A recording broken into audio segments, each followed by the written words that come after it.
Bunga Hati, episod 16 full sinopsis. Di episod kali ini, Amir datang menyerang Delilah di rumah Delilah. Ini membuatkan Delilah semakin stres. Delilah menceritakan hal ini kepada Joshua. Mendengarkan itu, Joshua amat risaukan Delilah. Dia siap berjanji kepada Delilah dia akan mengeluarkan modal untuk Delilah melakukan bisnes sendiri. Amir pula digantung kerja oleh Datuk. Ini membuatkan Amir semakin bengang. Amir juga tahu Delilah dibuang kerja. Amir mula mengingat pesan-pesan Razak. Amir, jangan buat macam ni. Kamu tak kesian ke kat mak kamu? Nanti kamu sakit, semua orang susah hati. Luah Razak. Mendengarkan itu, Amir mendapat idea. Betul ke kalau aku sakit macam ni, semua orang susah hati dan risau kat aku? Termasuk Delilah? Amir bercakap sendirian. Malam itu juga, orang upahan Elina cuba melanggar Delilah. Namun nasib baiklah Joshua datang tepat pada masanya. Joshua menghalang kereta itu. Datuk Sulaiman pula mulai mencari Delilah. Dia ingin berjumpa dengan Delilah. Ya, Datuk Sulaiman ingin mengenali anak saudaranya itu. Amir berjumpa dengan Joshua di satu tempat. Amir mulai mengunggut Joshua. Dia tak nak lagi Joshua rapat dengan Delilah. Amir dan Joshua bergaduh. Mereka berdua bertumbuk.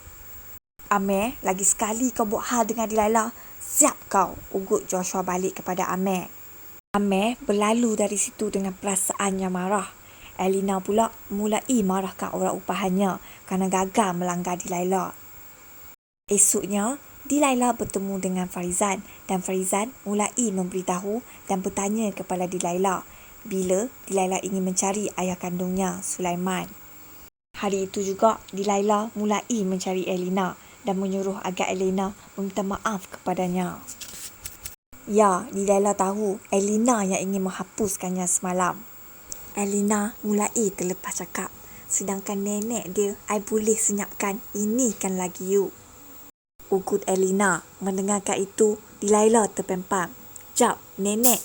Jadi, awak yang aniaya nenek Josh sampai meninggal? Soal Delilah kepada Elina. Joshua yang mendengar semua itu terkejut. Dia terus masuk. Esoknya, Delilah terjumpa Farizan. Farizan tiba-tiba mengatakan yang dia ingin membuang air yang Delilah minum. Farizan terus mengambil sampel air liur Delilah. Dia menyimpan straw itu untuk tujuan DNA. Amir yang melihat pelakuan Farizan itu mulai terasa aneh dan pelik dengan Farizan. Farizan juga mulai menghubungi ibu bapa Amir. Ya, Farizan tidak larat lagi tengok Amir asyik meroyan di rumahnya. Farizan menyuruh agar Pakcik Razak dan Norani membawa Amir balik ke kampung. Delilah dan Joshua pula kembali berbaik. Kini Joshua sudah tahu siapa Elina yang sebenar. Joshua mulai meminta maaf kepada Delilah. Abang terpaksa buat keputusan ni. Tapi apa dah jadi dengan El? Mana adik abang yang manja dulu? Soal Joshua. Joshua mulai mengugut Elina. Dia tak sangka El sanggup bagi makan ubat kepada nenek. Sehinggalah neneknya overdose. El kejam. Hal itu membuatkan Joshua tidak mahu lagi Elina mengambil tahu tentang hal syarikat. Dia menyuruh El agar balik saja ke kampung. Farizan pula menjemput Delilah makan malam bersama dengan Datuk Sulaiman. Farizan kini sudah mengetahui Delilah adalah anak kandung Datuk Sulaiman. Ya, keputusan DNA sudah pun keluar. Dan sampai saja ke rumah, Datuk Sulaiman asyik memandang Delilah. Dan malam itu juga Delilah terdengar perbualan antara Datin dengan Datuk. Datin mulai mengugut Datuk Sulaiman.